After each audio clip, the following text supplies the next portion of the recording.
What's up, explorers? Welcome back to our channel. We're the Choose here from Choose to Explore, where we teach you guys how to see the world and save $1. So we just came back from an amazing bucket list trip to Vietnam. And this was an amazing trip where we spent 10 days wandering through many different regions in Vietnam. And I will say, this is one of my favorite countries that I've ever visited. But there's so many important things that you need to know before you go, so we got you. First and foremost, as a US citizen, you're going to need a visa to enter Vietnam. And this visa can take about 3 business days to process, but sometimes even longer than that. So actually we got married about 2 years ago, and for our honeymoon we were planning to go to Vietnam. So here's where we went wrong. We didn't realize that we needed a visa beforehand, and it was too late to actually get one in time for our trip. So we missed out on Vietnam that time. It wasn't the end of the world, and we actually had an amazing honeymoon where we went to other parts such as Singapore, Malaysia, Thailand, and Bali. And you can check out those videos as well, but we knew that we had to circle back and go to Vietnam this time. And this time we came prepared. So we actually did this process about a month in advance because we couldn't take any chances of our visa not coming in time. Actually, when we first did our first application, our visa got denied 2 times before we even got approved. So I happened to be checking the status of our visa maybe about a week later, wondering why we didn't get the email. And lo and behold, on the website it actually said we were approved, but they never let us know. You can actually find the link for the website in the description below as well. And we have lots of tips on how to easily and successfully get your Vietnam visa included in our Explore Vietnam guide, which is also linked in the description below. You do not want any bumps in the road, and you want to enjoy your time in Vietnam. This is also very important because it'll help you see the world and save $1, because through the official Vietnam visa website, it's around $25 in order to process that visa. But if you end up doing it wrong or not having enough time and you have to do the fast hurry up Vietnam visa, it's somewhere around $150 to $300 is what other people let me know that they had to pay because they didn't get their visa in time. So our next point is that Vietnam is super inexpensive. And this is one of the many reasons why Vietnam was one of my favorite destinations. When I say inexpensive, I'm talking about you can get lunch for like $1 to $5 and full hearty meals. We got Airbnbs and hotels really nice for around $20 a night. A lot of public transportation and bus is going to be under $1. Almost all of our rides were under $5. And this is a perfect place where you could do luxury on a budget, if that's what you want. We had a Japanese style onsen experience and it was about $10 per person. So your money definitely goes far here in Vietnam. Now this next point you definitely need to be aware of, because this really caught me off guard. So pretty much the motorbikes are just madness. They are everywhere and they have their own rules. In Hanoi, we actually heard that there are more motorbikes than there are people in the city, which is crazy. And honestly, it doesn't even surprise me. Now, if you're in a major city such as Hanoi, Da Nang, Ho Chi Minh, these motorbikes follow their own laws. They ride on the right side, the left side. Heck, we even saw some riding on the sidewalk. So just be careful and look out for these motorbikes. And no, we don't recommend that you drive one. And this ties perfectly into our next point, which is all about safety. So with so many motorbikes, one of the craziest things that I've ever experienced is crossing the road in Vietnam. I mean, it's like playing Frogger in real life. You have to walk and you have to be bold and you have to be confident and walk with some vigor. Because if you don't, and you look hesitant, you will never cross the street. I promise you that. There will almost never be a time where you have a clear path to just cross the street. So you just gotta put your head down and just walk and be confident. Don't put your head down. You should look alive and look aware of your surroundings, but you do have to be confident and step out there and go, because otherwise they're just gonna keep driving. They're kind of used to people just crossing the street in between them. As a New Yorker, I'm kind of used to jaywalking, but this is next level. You literally just have to walk and be confident. I use crosswalks, but crosswalks don't really work here. You gotta just cross. So while crossing the street was a little crazy, throughout our entire 10-day trip in Vietnam, we felt extremely safe the entire time. Now, being black people in Vietnam, we definitely did stick out, but I never felt in danger throughout my entire time. I also didn't feel any discrimination either. Honestly, we kind of felt like celebrities. Like, there was a lot of times where people just walked up and wanted to take pictures with us, which can be a little bit tricky situations. But some people were even trying to risk their lives and crossing the street to run and try to take pictures with us. But overall, we felt very safe. But that's not to say that you shouldn't travel without travel and medical insurance. So we always use Safety Wing. It's very affordable and it has really great coverage, and we also have it linked in the description so you can be protected as well. Our next point was something that I truly enjoyed, and it's that Vietnam did not feel Americanized one bit to me. Throughout our entire 10-day trip through Vietnam, we didn't encounter any other Americans. So while we were in Vietnam, we actually didn't see many big name American chains like McDonald's or Starbucks, etc., which I wasn't really looking to go to during my time in Vietnam, but it was just interesting that I didn't see any around, especially because in America they're literally everywhere.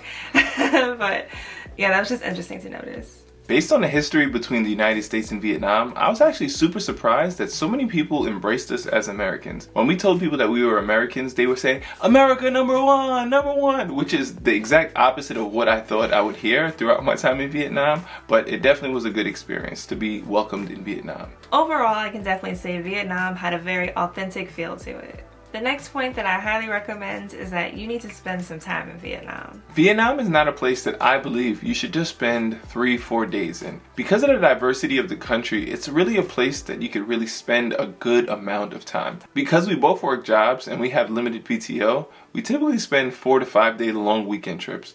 But with Vietnam, we knew we needed the time. We went to so many different regions. We went to Sapa, Hanoi, Ha Long Bay, Ninh Binh, Hoi An, Hue, and Da Nang. And there are so many more regions that we wish we were able to see that we just couldn't squeeze in our 10-day trip. And all of our top recommendations on what we did and what we didn't get a chance to do that we're going to be doing next time is all included in our Explore Vietnam travel guide linked in the description below. Our next point is, should you bring cash or are you fine with just your credit card? Well, I'll tell you right now, cash is definitely king in Vietnam. There was a good amount of restaurants who did take credit cards, but be sure to have some Vietnamese dong. This is especially the case for a lot of the street vendors, the street markets, the local shops, the tailors. From our experience, these vendors typically only took cash. And this is why I love the Charles Schwab debit card, because it allows me to take cash out anywhere in the world and pay no foreign transaction fees and get reimbursed for my ATM fees as well. So now let's get into the tipping culture. So in Vietnam, tipping is actually not mandatory and it's usually not expected either. In the United States, we're used to tipping about 20%, but I can recall a time where I bought a banh mi sandwich and it was phenomenal. And it was about a little over $1, and I told them to keep the change, and it was give or take 25 cents, and they were so grateful and surprised by the fact that I let them keep the change. So definitely tip what you desire, but it's not exactly expected.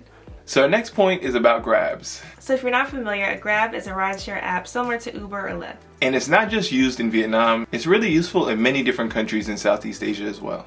So we really love using Grabs because they were really inexpensive, and not only can they take you to your destination, they also delivered food and many other things as well. Yeah, and it's also nice to track to see exactly where you're headed as you follow along on the GPS on the app as well. But we don't recommend canceling your rides, not only for the safety aspect, but also because if you cancel too frequently, you'll be less likely to match with a driver on your next ride. And there's so many Grabs out there, especially in the cities, but they're less likely available in further out areas such as Sapa. Yes, so we were in Sapa, which is in the mountains, and it was a really tough time trying to get Grabs. We were honestly even better just hopping on the back of a motorcycle or grabbing a taxi. Yeah, so we actually have our taxi drivers linked in our Explore Vietnam travel guide, which is in the description below. So now let's get into the different seasons in Vietnam. So one of the most amazing things about Vietnam is, depending on where you are in the country, you'll have a completely different experience. So we started this trip in the more northern region of Vietnam, but we ended the trip in more the southern area of Da Nang and Hoi An. And the northern region is going to be a lot more chilly than the areas more south. So we visited it in February, and we were expecting it to be really hot, but we were really surprised because it was chilly. My wife actually was in a jacket majority of the trip. So speaking of going from the north to the south of Vietnam, a really great way to get around is through the sleeper buses. So Vietnam is not the first place that we've ever done a sleeper bus, but it definitely was the best sleeper bus experience we've ever had. They are luxury experiences for sure. And they are 2 for 1 because it doubles as transportation as well as accommodations, because you go to sleep and you wake up in a new place. So the first sleeper bus we took, it was phenomenal. It was on our journey from Hanoi to Sapa, and it was a full-size bed that could definitely fit my wife and I in one. But I had my own. She loved being away from me. But it was good. It had USB cables, it had really comfortable beds, and it was just top and bottoms, and it was probably only about 10 to 12 beds in the bus, and really comfortable. And on our way back from Sao Paulo, we actually took the regular non-VIP sleeper bus, and it was still really good. It was a lot slimmer, but it was double-decker, and it probably had about 30 seats. But this one was significant. I mean, maybe half the price, which is like $8 versus like $16. But if you got money to blow, I definitely would recommend the VIP sleeper buses, because that was an amazing experience. So next up, we're going to get into the coffee shops and the tea shops in Vietnam. So Vietnam has an amazing coffee culture, which is good for my wife, but not so good for me because I don't drink coffee. But the coffee shops are phenomenal. They're usually like 5 or 6 floors, so many different options, different drinks, pastries, and so good. And even though there's so many different options, I was hooked on the coconut coffee. So I had one of those every day. And I think about it every day. She's not exaggerating. Every day, multiple times a day. And there are so many different shops that you can choose from, and you really can't go wrong with any of them. Yeah, so definitely have a coconut coffee and think of me. So one thing that is unique to Vietnam and what it's known for is actually their egg coffee. And because of the uniqueness of this, you should definitely try it in your time in Vietnam. So let's get into everybody's favorite topic, food. So one thing that I love about Vietnam is a lot of the restaurants, they do one thing and they do it very, very well. They don't give you a million options and make you choose. For example, we went to a Michelin star restaurant and the only thing that they had was beef and noodles. Nothing else on the menu, just beef and noodles. Yes, and let me tell you, several variations of beef and noodles. and let me tell you, it was phenomenal. Whatever they do it well. And a lot of the menu options actually do have similar sounding names, so just be sure you know what you're trying to order. And not to worry, if you're a vegetarian, there are options for you as well. And I have some of my top picks included in our travel guide that's linked in the description. Next up, we're going to talk about the language that they speak in Vietnam. And of course, it's Vietnamese. So Vietnamese, in comparison to English, is very different. Hăm sung. Hang sang sang. Hang sang sang. Hello. Especially because it's a tonal language. So depending on how you pronounce different words, it takes on different meanings. So our tour guide, he was like, you can say Xin Chao or Xin, I don't know, say it in a different tone. And it means 2 completely different things. It can mean hello or it can mean I'm hungry. Yeah. So watch your tone. And our last point is one of the most amazing places that we visited in Vietnam. And it's actually a World UNESCO Heritage Site, and that is Ha Long Bay. So Ha Long Bay is an amazing place with different limestone cliffs, and many people go and take cruises all throughout Ha Long Bay. So we decided to do a day trip, but many people do multi-day cruises, and this is where you can really have a luxurious experience. I'm talking about top of the line luxury experiences. But just be prepared, these luxury experiences are definitely going to be one of the most expensive things that you're going to do in Vietnam. But there are hundreds of different options, so be sure to check out our guide where we narrow it down and make it a nice, easy process for you guys. And not just for Ha Long Bay, for all the different tours and activities that we did in Vietnam are all going to be included in our travel guide, all sorted by price. So there you have it. Those are our top tips that you need to know before you go to Vietnam. So thank you guys so much for checking out our channel. Please be sure to like, comment, and subscribe. You could be anywhere in the world, but you're here watching with us, and we truly appreciate that. So we'll see you guys next week on part 1 of our Vietnam travel video. Stay tuned.